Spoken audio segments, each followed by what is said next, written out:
नमस्कार। यूपीएससी हेउ कि ओपीएससी प्रागैतिहासिक जुगारू प्रश्न तो पक्का आसिबो। हेले समस्या हेउछि एते बड़ विषयरु कोन पढ़िबा आउ कोटाकु छाड़िबा सेटा जानिबा सबुठु बड़ कथा। तेबे आजिर ही आलोचनारे आमे ठीक सेही जिनिसटा उपरे ही फोकस करिबा, माने सीधा सड़क परीक्षकंक नजर देखिबा जे एही जुगर केउ केउ दिगगुड़िक सबुठारु बेसी गुरुत्वपूर्ण। अच्छा, तेबे आमे केमिति आगुकु बढ़िबा? देखंतु, प्रथमे आमे किछि मूलदुआ जिनसो माने किछि टर्मिनोलॉजी बुझिनेबा। तापरे पुरातन मध्य आउ नूतन प्रस्तर जुगर मुख्य कथागुड़िकु देखिबा।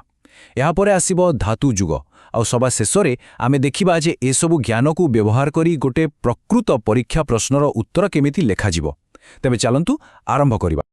हाँ, तेबे आसंतु आरंभ करिबा एकदम बेसिक रु। किछि मौलिक परिभाषा आउ उत्सगुड़िकु बुझिबा, जहा बिना ए पूरा चैप्टरटाकु बुझिबा असंभव। देखंतु, एही तीनटा शब्द प्रागैतिहासिक, आद्य ऐतिहासिक आउ ऐतिहासिक एमानक भितर थिबा फरकटा बुझिबा बहुत जरूरी। प्रिलिम्स पाई तो यह एकदम क्लासिक प्रश्न। सीधा कथा, प्रागैतिहासिक माने कोनोसी लेखा नाही। आद्य ऐतिहासिकरे लेखा अछि किंतु आमे ताकू एजाए पढ़ी पारिनु, जेमिति कि हरप्पा लिपि। आउ ऐतिहासिक जुगरु आम पाखरे लेखा भी अछि आउ ताकू पढ़ी भी होउछि। बस एही सरल पार्थक्यटी ही मार्क आनी दी। एबे गोटे कथा भाबंतु तो, जदि लेखापढ़ा किछि नाही ताहले आमे सही समय विषय जानिले केमिति?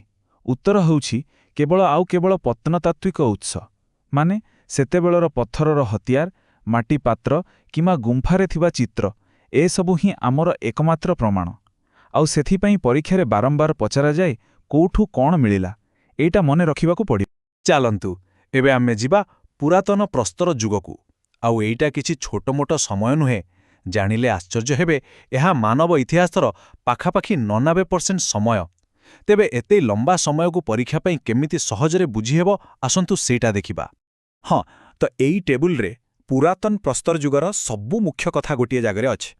जेमति कि सेमानंकू क्वाडजाइट मनीष बोली काहेकि कहूतिले, कारण सेमाने क्वाडजाइट पत्थर व्यवहार करुथिले।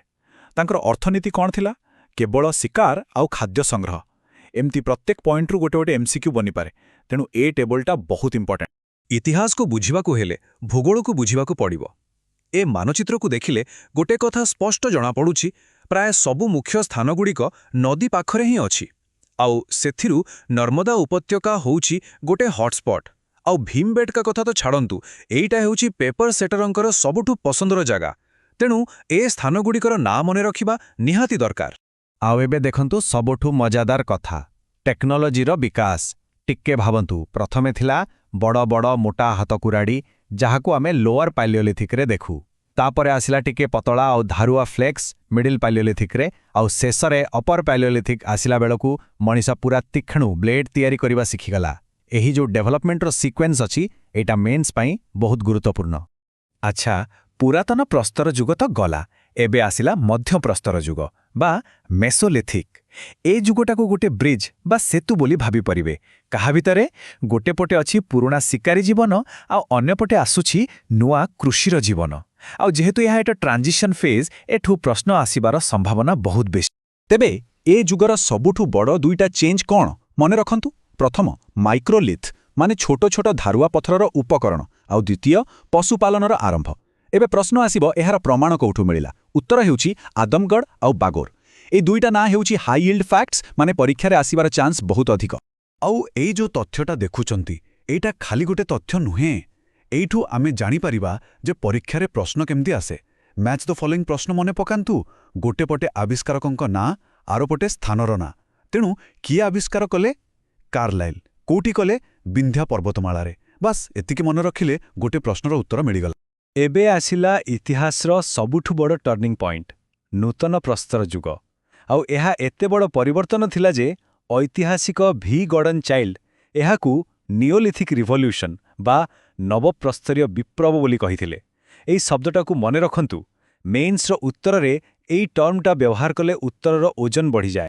तेबे विप्लवटा कौन थिला? सीधा कथारे कहिले मनीष फूड गैदररु फूड प्रोड्यूसर हेगला। माने शिकार करी बुलिबा बदलरे चाष करिबा सिखिला। आउ ए गोटिए परिवर्तन भाबंतु तो केते कथा बदलै देला। चाष पाई कोटे जागरे रहिबाकू पड़िला, तो गाँ बसिला। खाइबा मिलिबारु जनसंख्या बढ़िला, ସବୁ ମିଶି ସଭ୍ୟତାର ମୂଳଦୁଆ ପକେଇଲା। ଏହା ହିଁ ଥିଲା ସେହି ବିପ୍ଳବ। ଆଉ ପରୀକ୍ଷା ପାଇଁ କିଛି ସ୍ଥାନ ଅଛି ଯାହାକୁ ଆମେ ଏକ୍ଜାମ୍ ଗୋଲ୍ଡ ମାଇନ୍ସ କହିପାରିବା। କାହିଁକି? କାରଣ ସେଠୁ କିଛି ୟୁନିକ୍ ଜିନିଷ ମିଳିଛି, ଯେମିତିକି ମେହେରଗଡ଼, ଭାରତରେ କପା ଚାଷର ପ୍ରଥମ ପ୍ରମାଣ, ବୁର୍ଜାହୋମ୍, ମାଲିକ ସହିତ କୁକୁରକୁ ପୋତା ଯାଇଥିବାର ପ୍ରମାଣ, ଚିରାନ୍ଦ, ବହୁତ ପରିମାଣରେ ହାଡ଼ର ଉପକରଣ। ଏମିତି ୟୁନିକ୍ ଫ୍ୟାକ୍ଟସକୁ ନେଇ ସିଧା ପ୍ରଶ୍ନ ଆସେ, ତେଣୁ ଏଗୁଡ଼ିକ ମନେ ରହିବା ଦରକାର। ହଁ, ତେବେ ଇତିହାସରେ କୌଣସି ଯୁଗର ସୁଇଚ୍ ଅଫ୍ ସୁଇଚ୍ ଅନ୍ ଭଳି ଶେଷ ହୁଏନି। ସବୁବେଳେ ଗୋଟେ ଟ୍ରାନ୍ଜିସନ୍ ପିରିୟଡ୍ ଥାଏ। ଠିକ୍ ସେମିତି ନୂତନ ପ୍ରସ୍ତର ଯୁଗ ଶେଷ ହେବା ବେଳକୁ ମଣିଷ ଧାତୁର ବ୍ୟବହାର ଶିଖିଗଲା। ଆଉ ମଣିଷ ବ୍ୟବହାର କରିଥିବା ସବୁଠୁ ପ୍ରଥମ ଧାତୁ କ'ଣ ଥିଲା? ତମ୍ବା। ଆଉ ଏଇଠୁ ଆରମ୍ଭ ହେଲା ତାମ୍ର ପ୍ରସ୍ତର ଯୁଗ, ଯାହାକୁ ଇଂରାଜୀରେ ଚାଲ୍କୋଲିଥିକ୍ ଏଜ୍ କୁହାଯାଏ। ପଥରରୁ ଧାତୁ, ଏହା ଖାଲି ମେଟେରିଆଲର ପରିବର୍ତ୍ତନ ନଥିଲା, ଏହା ଥିଲା ଏକ ଗେମ୍ ଚେଞ୍ଜର। କାରଣ ଧାତୁରେ ତିଆରି ଉପକରଣ ବେଶୀ ମଜବୁତ ଆଉ ଧାରୁଆ ଥିଲା। ଏହାର ଅର୍ଥ ଜଙ୍ଗଲ ସଫା କରିବା ସହଜ ହେଲା, ଚାଷ ଭଲ ହେଲା, ମୋଟାମୋଟି ଭାବେ କହିଲେ ମଣିଷର କ୍ଷମତା ବହୁତ ବଢ଼ିଗଲା। ମେନ୍ସ ପରୀକ୍ଷାରେ ଯେତେବେଳେ ଆନାଲିଟିକାଲ ପ୍ରଶ୍ନ ଆସେ, ଏହି ପ୍ରଭାବଗୁଡ଼ିକୁ ହିଁ ଲେଖିବାକୁ ପଡ଼େ। ଏବେ ଏ ଟେବୁଲ ଉପରେ ନଜର ପକାନ୍ତୁ। ଏଇଟା ହେଉଛି ମ୍ୟାଚ୍ ଦ ଫଲୋଇଂ ପାଇଁ ଏକଦମ ରେଡିମେଡ୍ ମଟିରିଆଲ। ଆହାର ସଂସ୍କୃତି କୋଠି? ରାଜସ୍ଥାନ। ମାଲବା ସଂସ୍କୃତି ମଧ୍ୟପ୍ରଦେଶ। ଆଉ ଜୋରୱେ ମହାରାଷ୍ଟ୍ର। ପରୀକ୍ଷକ ଜାଣିବାକୁ ଚାହାନ୍ତି ଯେ ଆପଣଙ୍କୁ ଏହି ସଂସ୍କୃତିଗୁଡ଼ିକର ଜିଓଗ୍ରାଫିକାଲ ଲୋକେସନ୍ ଜଣାଅଛି କି ନାହିଁ। ତେଣୁ ଏ ଟେବୁଲଟା ଶେଷ ମୁହୂର୍ତ୍ତର ରିଭିଜନ ପାଇଁ ବହୁତ କାମରେ ଆସିବ। ଆଚ୍ଛା, ଏପର୍ଯ୍ୟନ୍ତ ଆମେ ବହୁତ କିଛି ତଥ୍ୟ ଜାଣିଲେ, କିନ୍ତୁ ପ୍ରକୃତ କଥା ହେଲା ଏ ସବୁକୁ ଏକ୍ଜାମ୍ ହଲ୍ରେ ବ୍ୟବହାର କରିବା। ତେବେ ଚାଲନ୍ତୁ ଏବେ ଆମେ ସିଧା ଗୋଟେ ୟୁପିଏସ୍ସି ମେନ୍ସର ପ୍ରଶ୍ନ ଦେଖିବା ଆଉ ଚେଷ୍ଟା କରିବା ଜଣେ ପେପର ସେଟରଙ୍କ ଭଳି ଚିନ୍ତା କରିବାକୁ ଯେ ସେ ପ୍ରକୃତରେ ଉତ୍ତରରେ କ'ଣ ଖୋଜୁଛନ୍ତି। ଏ ପ୍ରଶ୍ନଟାକୁ ଟିକେ ଭଲ କରି ଦେଖନ୍ତୁ। ଏହା ମେସୋଲିଥିକ୍ ଯୁଗର ରକ୍ କଟ୍ ଆର୍କିଟେକ୍ଚର, ମାନେ ଭୀମବେଟକା ଭଳି ଜାଗାର ଚିତ୍ରକଳା ବିଷୟରେ। କିନ୍ତୁ ପ୍ରଶ୍ନଟା ଖାଲି କ'ଣ କ'ଣ ଚିତ୍ର ଥିଲା ପଚାରୁନି, ଏହା କହୁଛି ଯେ ସେଗୁଡ଼ିକ ଆଧୁନିକ ପେଣ୍ଟିଂ ଭଳି ସୁନ୍ଦର ଥିଲା। ଆଉ ଶେଷରେ ଲେଖା ଅଛି କ୍ରିଟିକାଲି ଇଭାଲୁଏଟ୍ ବା ସମାଲୋଚନାତ୍ମକ ମୂଲ୍ୟାଙ୍କନ କରନ୍ତୁ। ଏହି ଶବ୍ଦଟା ହିଁ ସବୁଠୁ ଗୁରୁତ୍ୱପୂର୍ଣ୍ଣ। ଏହାର ମାନେ ଆପଣଙ୍କୁ ତଥ୍ୟ ସହିତ ନିଜର ଆନାଲିସିସ୍ ବି ଦେବାକୁ ପଡ଼ିବ। ତେବେ ଗୋଟେ ଟପ୍ ସ୍କୋରିଂ ଉତ୍ତର କେମିତି ଲେଖାଯିବ? ପରୀକ୍ଷକ ଦେଖିବାକୁ ଚାହାନ୍ତି ଯେ ଆପଣ ବିଭିନ୍ନ ଡଟ୍ସକୁ କନେକ୍ଟ କରିପାରୁଛନ୍ତି କି ନାହିଁ। ଯେମିତିକି ସେତେବେଳର ଟେକ୍ନୋଲୋଜି ମାଇକ୍ରୋଲିଥ୍ କେମିତି ଥିଲା, ସାମାଜିକ ଜୀବନ କେମିତି ଥିଲା ଯାହା ଶିକାର ଦୃଶ୍ୟରୁ ଜଣାପଡ଼େ, ଭୌଗୋଳିକ ସ୍ଥିତି କ'ଣ ଥିଲା ଯେମିତି ଭୀମବେଟକା, ଆଉ ସେମାନଙ୍କର କଳା ଓ ସଂସ୍କୃତି କେମିତି ଥିଲା। ଏ ସବୁକୁ ଯୋଡ଼ି ଗୋଟେ କମ୍ପ୍ରିହେନ୍ସିଭ୍ ଆନ୍ସର ଲେଖିବାକୁ ପଡ଼ିବ। ଖାଲି ଫ୍ୟାକ୍ଟସ୍ ଲେଖିଦେଲେ ହବନି, ସେମାନଙ୍କ ଭିତରେ କନେକ୍ସନ୍ ଦେଖାଇବାକୁ ପଡ଼ିବ। ତେବେ ଆମେ ଏହି ଆଲୋଚନାରେ ଖାଲି କ'ଣ ପଢ଼ିବା ଜାଣିଲେନି, ବରଂ କେମିତି ପଢ଼ିବା ଆଉ କେମିତି ଉତ୍ତର ଲେଖିବା ତାର ଗୋଟେ ଫ୍ରେମୱାର୍କ ବି ଦେଖିଲେ। ଏବେ ପ୍ରଶ୍ନ ହେଉଛି ଏହି ଫ୍ରେମୱାର୍କକୁ ନେଇ ଗୋଟେ ଦମଦାର ଉତ୍ତର କେମିତି ତିଆରି କରାଯିବ। ଏହାର ଏକମାତ୍ର ଉପାୟ ହେଉଛି ପ୍ରାକ୍ଟିସ୍। ଏହି ଧାରାରେ ପୂର୍ବବର୍ଷର ପ୍ରଶ୍ନଗୁଡ଼ିକୁ ପ୍ରାକ୍ଟିସ୍ କରିବା ହିଁ ପ୍ରକୃତ ସଫଳତା ଆଣିଦେବ।